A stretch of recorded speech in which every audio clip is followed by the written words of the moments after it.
There were a fair number of questions yesterday about the Romney tape and what he had to say. There was a tape that the Republicans immediately tried to distribute yesterday, I guess, to push back. That's fairly old, 14 years ago. The president talking about redistribution. My question is, from a policy standpoint, the Republicans seem to be trying to use that tape to suggest that the president's goal is to redistribute income and wealth. And can you say, from a policy standpoint, whether that is a fair characterization or not? Ed, I would say that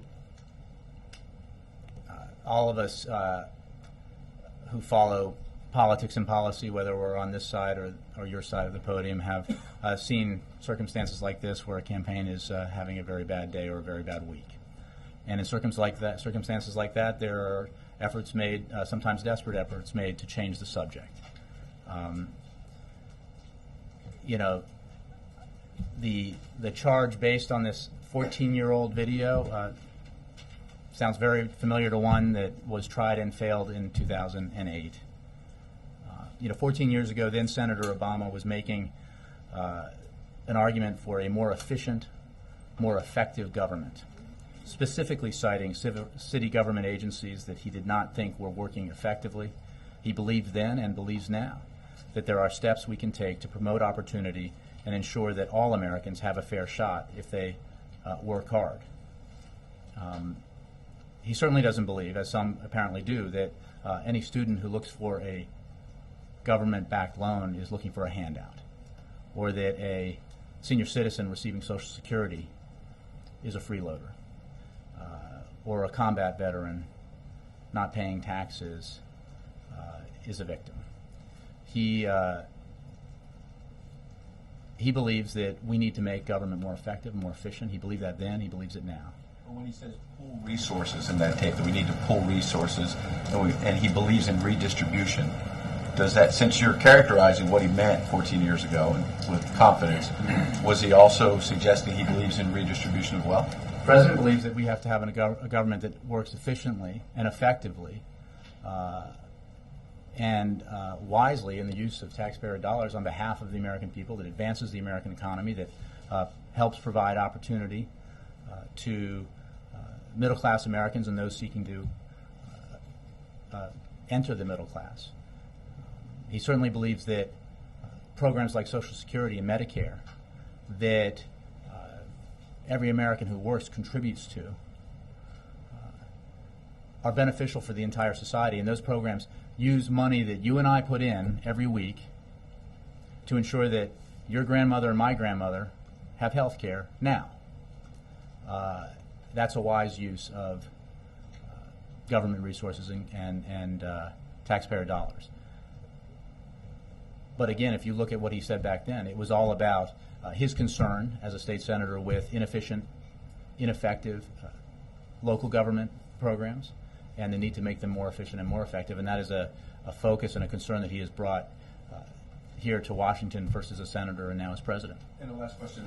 Beyond the attacks back and forth, the Wall Street Journal today cites U.S. Census data that says that in 2011, 49% of the population lived in a household receiving some sort of government benefits, and that back in the 80s it was only 30%. So my question would be, do you think, since the president does talk a lot on the stump about the debt problem, about balancing the budget, is that a sustainable path to go from 30% to 49% in terms of people receiving benefits? Is that sustainable? Can you actually balance the budget if we're headed in that direction? Well, I think you have to look at what those benefits are. We obviously have grown older as a nation, and if you're questioning whether or not Social Security is a necessary and beneficial program for America's seniors, I think the president's answer would be clear. Yes, it is.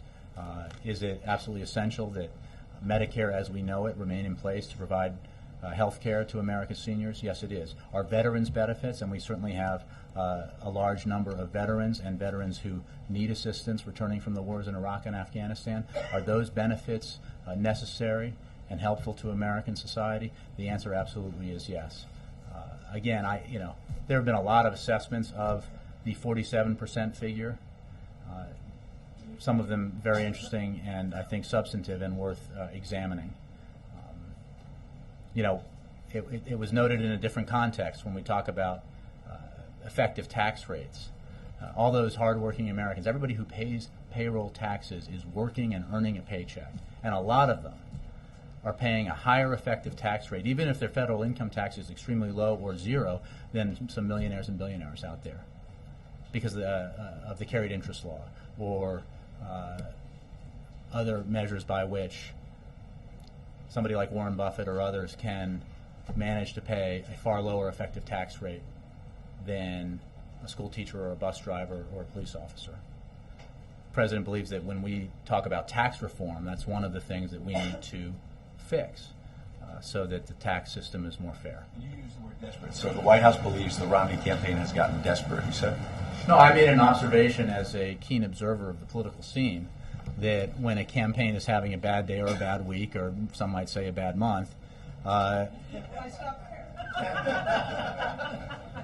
and this has been true in campaigns from both parties, candidates of all stripes, you sometimes witness an effort that seems desperate to change the subject.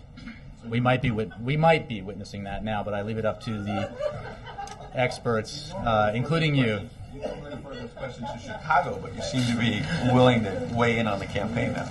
I had a 4-shot espresso before I got out here. Thanks, Jake.